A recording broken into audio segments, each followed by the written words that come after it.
मुअज़्ज़ज़ सामीन व नाज़रीन, हुज़ूर दाता गंज बख्श रहमतुल्लाह ताला अलैह के 978वें उर्स शरीफ का तीसरा यौम है।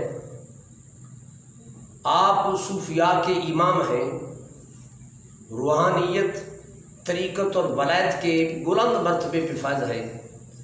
और जिस तरह अपनी ज़हरी हयात में आलम इस्लाम को रूहानियत और इल्म के जाम पिलाए, उसी तरह बाद विसाल भी अपने फ्यूज़ो बरक़ात से आलम दुनिया को नवाज रहे हैं और दुनिया उनके दर पे हाज़री दे रही है और फैज़ पा रही है। औलिया अल्लाह का, सालिहीन का फैज़ बाद विसाल भी रुकता नहीं। हकीम मोहम्मद मूसा अमृतसरी का नाम दुनिया जानती है। हुस्न अकीदा रखने वाले आदमी थे। उनकी ज़ौजा मुहतरमा, उनकी आलिया भी औलिया अल्लाह की अकीदत रखने वाली थी, हुस्न अकीदा रखने वाली थी। उनका मामूल था कि वो हर जुमेरात हुज़ूर दाता गंज बख्श रहमतुल्लाह ताला अलैह की मिज़ार पुर अनवार पर हाज़री देती और आपको इसाले सवाब करती, दुआ करती और रूहानी फ्यूज़ो बरक़ात लेकर वापस पलट आती। ये उनकी ज़िंदगी का मामूल रहा। कहती हैं कि एक दफ़ा यूँ हुआ, मैं घर से, जो घर उनका शादमान में था, वहाँ से मामूल के मुताबिक जुमरात आई और मैं दाता गंज बख्श रहमतुल्लाह ताला अलैह आपके दरबारी आलिया पे सलाम अकीदत के लिए हाज़िर हुई। वहाँ कुछ वक्त गुजारा, इसाले सवाब किया, दुआएं की और उसके बाद वापसी का इरादा किया। तो बुरके के अंदर से जब जेब में हाथ डाला तो जेब खाली थी।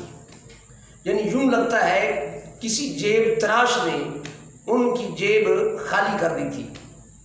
आप कहती हैं मैं बहुत परेशान हुई कि अब घर कैसे पहुंचूं। मेरे पास तो तांगे का किराया भी बाकी नहीं बचा और ज़ाहिर है वहाँ से ये सफ़र काफ़ी बनता था। कहती हैं कि मैं सर झुकाए शर्मिंदगी के साथ, निदामत के साथ कदम उठाते उठाते मैं बाटी दरवाजे तक आई और वहाँ से ज़ाहिर रूटीन में तांगे पर बैठना था जिसका मेरे पास किराया नहीं था। वहाँ अजीब कैफियत थी। कोई तांगा खड़ा होता, मर्द हजरात दौड़कर उस पर सवार हो जाते। औरत के लिए बज़ाहिर वैसे भी मुमकिन न रहा मर्दों को चीर कर उनके अंदर ज़बरदस्ती को दाखिल होना, और ज़ाहिर औरत की जो शान है, उसका जो तक़द्दुस है, उसके लिए ये मौजू भी नहीं था। कहती हैं मुझे काफ़ी वक्त बीत गया, रात अपनी स्याह जुल्फ़ें बखेरने लगी, शाम गहरी होने लगी। एक तरफ नज़र पड़ी, शादमान की कुछ औरतें नजर आईं जिनके चेहरे शनासा थे।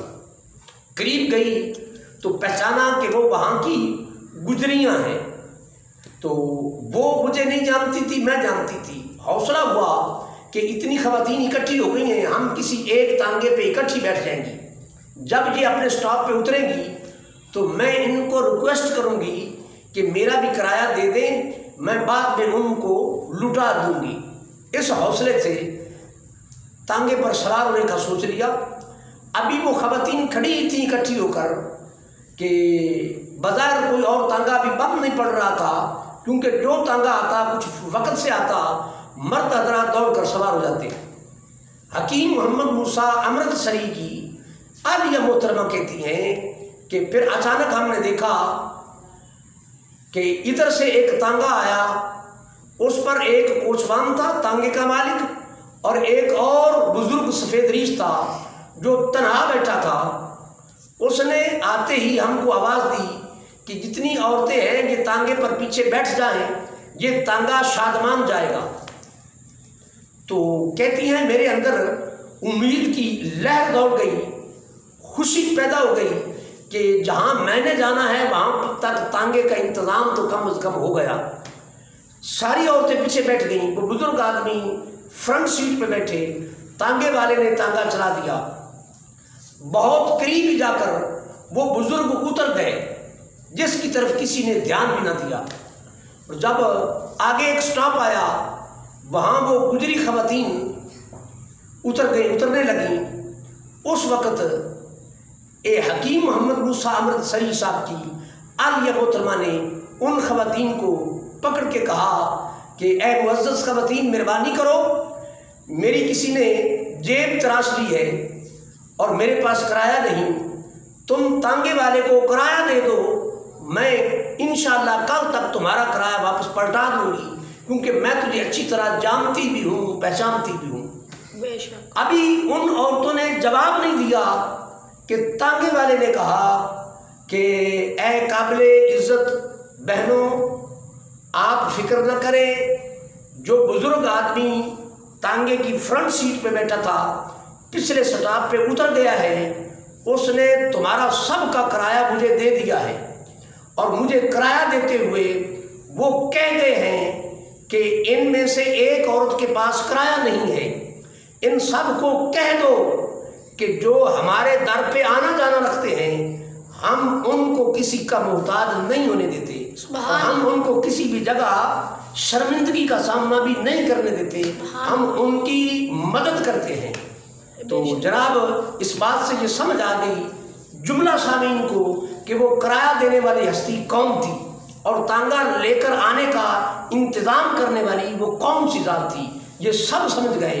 تو یقیناً کسی کے ذہن میں سوال آئے گا تو اس کے بعد وصال یہ کیسے ممکن ہے، تو آپ سمجھ لیں اللہ نے فرمایا کنتم امواتن، تم سب مردہ تھے، فاحیاکم، میں اللہ نے تم کو حیاتی دی، ثم یمیتکم، پھر میں اللہ تجھے موت دوں گا، ثم یحییکم، پھر تجھے حیاتی دوں گا۔